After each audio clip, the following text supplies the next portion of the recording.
মল্লারপুর সহ বিভিন্ন এলাকায় বর্ষাকালীন সময় ও দুর্গাপুজোর আগে ৩৩,০০০ ভোল্ট ও ১১,০০০ ভোল্ট বৈদ্যুতিক খুঁটি সহ বিভিন্ন কাজ ও মেরামতির জন্য এলাকায় বন্ধ থাকবে বেশ কিছুদিন বিদ্যুৎ পরিষেবা।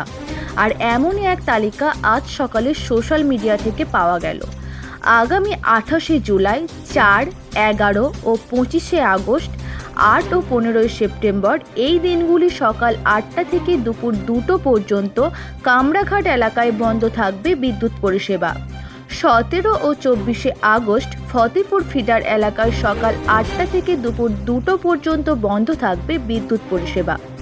৩ ও ১০ই আগস্ট, ১৪ই সেপ্টেম্বর হসপিটাল ফিডার এলাকায় সকাল ৮টা থেকে দুপুর ২টো পর্যন্ত বৈদ্যুতিক কাজের জন্য বন্ধ রাখা হবে বিদ্যুৎ পরিষেবা। ২৯শে জুলাই, ৫ই আগস্ট, ৯, ১৬ ও ১৯শে সেপ্টেম্বর গনপুর এলাকায় সকাল ৮টা থেকে দুপুর ২টো পর্যন্ত বন্ধ থাকবে বিদ্যুৎ পরিষেবা। ৩০শে জুলাই, ৮, ১৩, ২০ ও ২৭শে আগস্ট, ৪ই সেপ্টেম্বর গদাধরপুর এলাকায় সকাল ৮টা থেকে দুপুর ২টো পর্যন্ত বন্ধ রাখা হবে বিদ্যুৎ পরিষেবা। ১, ৮, ১৮ ও ২৫শে আগস্ট, ১৬ ও ২০ সেপ্টেম্বর মল্লারপুর লোকাল এলাকায় সকাল ৮টা থেকে দুপুর ২টো পর্যন্ত বন্ধ থাকবে বিদ্যুৎ পরিষেবা।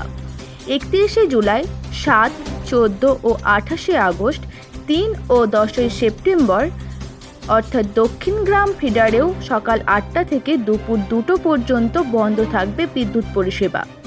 এছাড়াও আগামী ৭ই সেপ্টেম্বর বৈদ্যুতিক খুঁটি সহ তারে বিশেষ কাজের জন্য মল্লারপুর পাওয়ার হাউস থেকে যে সমস্ত এলাকায় বিদ্যুৎ সাপ্লাই হয় সেই সমস্ত এলাকায় এই দিনটিতে সকাল ৯টা থেকে দুপুর ৩টে পর্যন্ত বন্ধ থাকতে পারে বিদ্যুৎ পরিষেবা। আজ সকালে সোশ্যাল মিডিয়ায় এমনই এক বিজ্ঞপ্তি পাওয়া গেল বিদ্যুৎ দপ্তরের পক্ষ থেকে।